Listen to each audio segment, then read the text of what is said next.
You know, what they say you can't do. Oh, that's good. The bottom line is this. You can learn this. You can predict every individual candlestick's formation. As it's forming, you will anticipate what it will do and what it should not do. Why? How could you do that? How are you able to predict when they're going to cut in front of you without turn signal?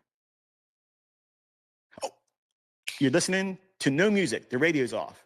All of a sudden, bang. Song just jumps in your head. It's not on the top 40 list right now. It's an oldie but goodie. But it just literally just jumps in your head. You turn the radio on. What's playing? That song. How on earth did you leave your body, jump onto the astral plane, grab that information, come back, start singing it, and then all of a sudden it's on the radio? How'd you do that? That's what it looks like to everyone else. Voodoo. The voodoo that we do, that technical science. You're activating your reticular activating system when you're back testing. You're allowing the subconscious to filter out everything else. There's a lot of candlesticks on that chart. There's a whole lot of stuff on the charts that I'm posting. And I'm always talking about the thing that matters right now. What's going to happen right now and next? And where's it going to? That comes by way of back testing. I did not have this downloading Neo experiment, okay, where I suddenly knew Kung Fu in the charts. It didn't happen that way, okay? I had to sit in charts and look for these things that I was prompted that, look at this, look at this. Well, what about that? It was just, look here, look there. And then I had to build an idea around, what's so significant about that? And then I said, oh, wow. When this candlestick has an exposure of one singular range over an encapsulated measure of time, which is one candlestick, and then in layman's terms, it's the fair value gap. If I'm bullish and that's an up-close candle, if it can come back down into that and stay in the upper half at a very particular time of the day, there's a strong possibility that it's probably going to go up from there and not go below the candle that makes candle number one low. Because fair value gap is 3 candles. Number 2 candle is the middle imbalance.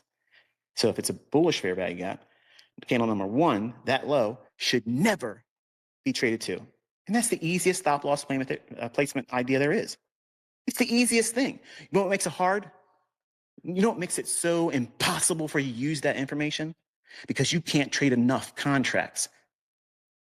Because the stop would be too big for you to risk that. Well, that's telling you that you're trying to trade with too much leverage. But you don't see it that way. You see it as, this doesn't work for me. I want to take this information and do something amazingly independent from what ICT taught. I want to put my spin on it. And I want to maximize it. I want to have a small stop loss. I want to go in there and look, I used a 1.5 handle stop loss. Aren't you impressed? No, I'm not impressed. I want to see you follow the rules. I want to see you follow the rules. Bullish fair value gap, stop loss at the low of candlestick number 1. And learn to trust that. For 6 months, don't do anything less than that. And over time, what you're going to learn, because you got money on the line, you have an outcome that's measured with a little bit of skin in the race. You're going to see, wow, 80% of my trades, it never went to the low of the fair value gap, let alone go to the low of the candlestick number 1. So what do you think is going to happen there? You're going to graduate to saying, okay, well, I can start moving my stop loss up half of that range between the low of the fair value gap, the high of candlestick number 1, and the low of candlestick number 1. Whatever that range is, divide that in half. That's how I did it, folks.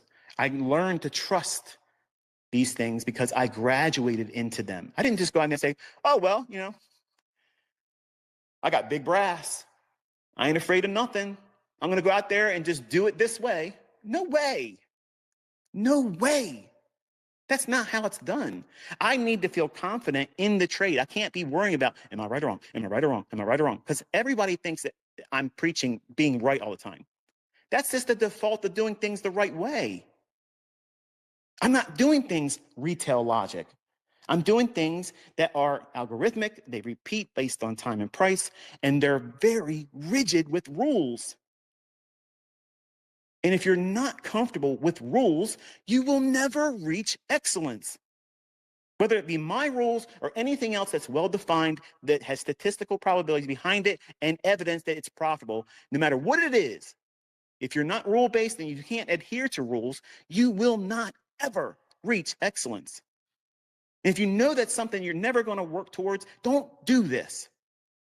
You can hurt yourself, you're going to make yourself miserable, or, and this is what I'm hoping you'll do, you build discipline. You build discipline and you forge this fortitude that, you know what? It makes sense for me not to schedule my success. It makes sense. This is not college education. If you go into this thinking it's going to take at least 4 years before I can get my ICT graduation diploma and get out in the working class of trading and start making my own money and not have a job, doing whatever you were doing before you learned. You can't look at it that way, because if you do, you are stunting your growth and you're building this comfort level that it isn't going to happen for you, and you won't allow it to if it happens sooner.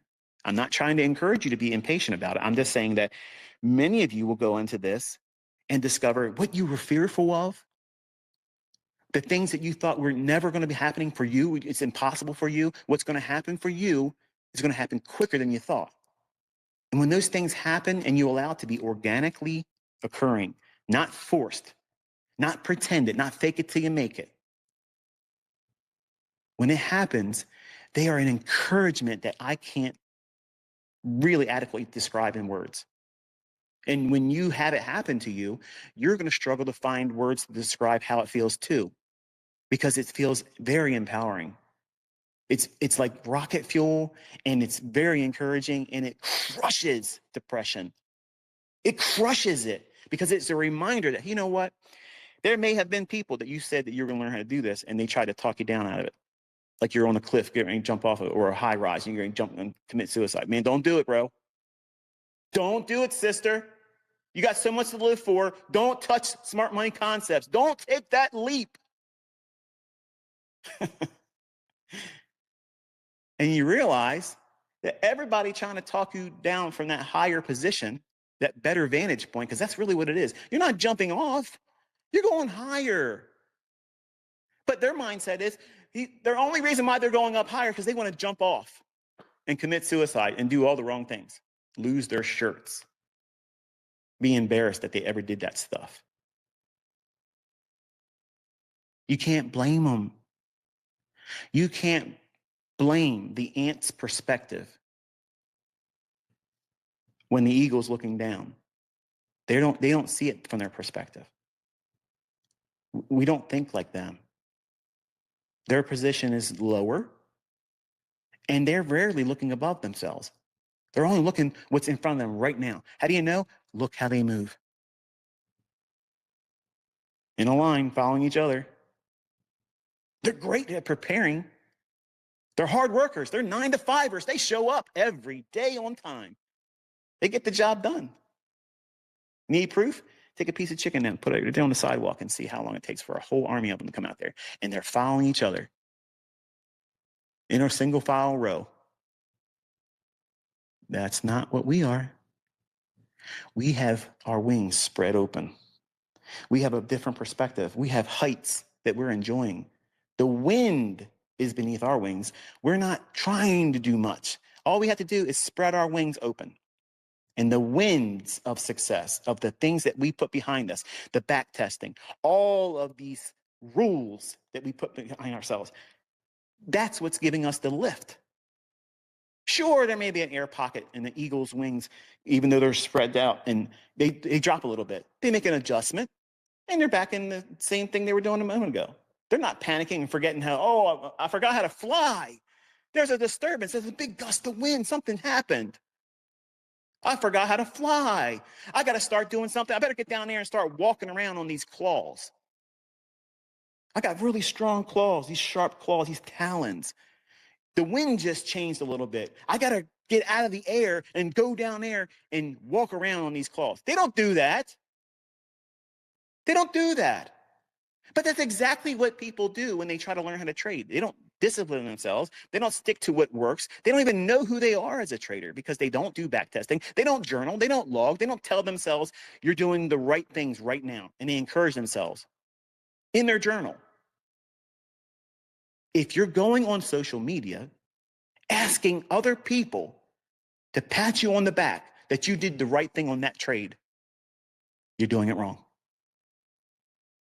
There's no difference between that and an eagle feeling a little bit of a gust of wind and thinking, oh, I forgot how to fly. I need to be encouraged. Let me go down there and hang out with the ants. Because I feel superior among the ants. I can walk around in front of all these ants. Look how much money in my bank account. Let me show you my bank account statement. Look at this. Here's what I got in the bank. That's compensation.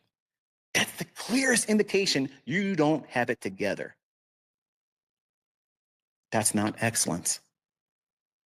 Excellence is, you never hear that person brag about what's in their bank account and show this is what they're in their bank account. This is what they just spent money on. This is what they bought. This is what they did this and did that. They own this. They went here. Wow. They're pretty boring. But guess what? That person ain't boring. They're living a very rich life. They're very, very happy. They're blessed. They're encouraging other people around them, and they're living their best life. That's excellence. That's what it looks like. That's how it's described. Everybody that has real wealth doesn't flaunt it. They don't force it down your throat. And they are not trying to tell you, do what I'm doing. But look around. That's what you see in this industry. And frankly, it's disgusting because it leads you down the primrose lane and you're going to do things based on impulsiveness because you want to get to the front of the line. You want to drive those nice cars.